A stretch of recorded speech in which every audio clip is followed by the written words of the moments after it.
Mutton কষা হয়তো তোমরা অনেকেই অনেকবার ট্রাই করেছো, কিন্তু আমার হাতের এই মাটন কষাটা একবার ট্রাই করে দেখো। এটার জন্য আমি নিয়ে নিয়েছি 1 কিলো মাটন, যেটা আমি খুব ভালো করে ধুয়ে নিয়েছি। এবারে আমি একটা কড়াইতে তেল গরম করে নিয়েছি। আমি এখানে সর্ষের তেল ইউজ করছি। সর্ষের তেলেই মাটনটা খেতে বেশি ভালো হয়।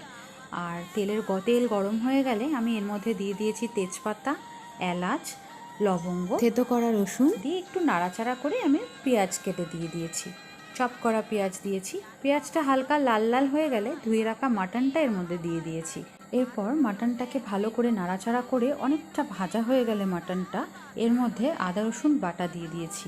তার সাথে কাঁচা লঙ্কাও বাটা দিয়েছি, তাতে স্বাদটা খুব ভালো হয়। তারপর ভালো করে আদা রসুন বাটার সঙ্গে মাটনটাকে মিক্স করে এর মধ্যে লাল লঙ্কার গুঁড়ো দিয়ে দিয়েছি, হলুদ গুঁড়ো দিয়েছি, আর দিয়েছি কাশ্মীরি রেড চিলি পাউডার, যাতে কালারটা খুব সুন্দর আসে।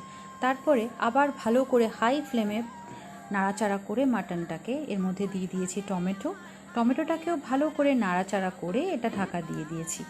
ঢাকা দিয়ে টমেটোটা যখন গলে গেছে, গলার পরে আমি এখানে ডুমো করে কেটে রাখা আলু মাটনের সঙ্গে মিক্স করে নিয়েছি। মিক্স করে তারপরে কুকারে পুরো মাটনটাকে আমি কুকারে দিয়ে দিয়েছি।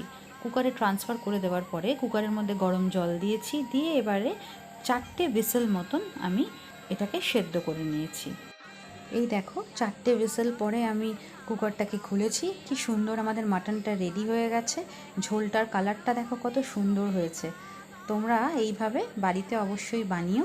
তবে ভিডিওটা এন্ড করার আগে তোমাদের একটা কথা বলি, এই মাটন কষাটা সবথেকে ভালো সাদা ভাত দিয়ে খেতে লাগে। তোমরা কিন্তু অবশ্যই ট্রাই করবে সাদা ভাত দিয়ে।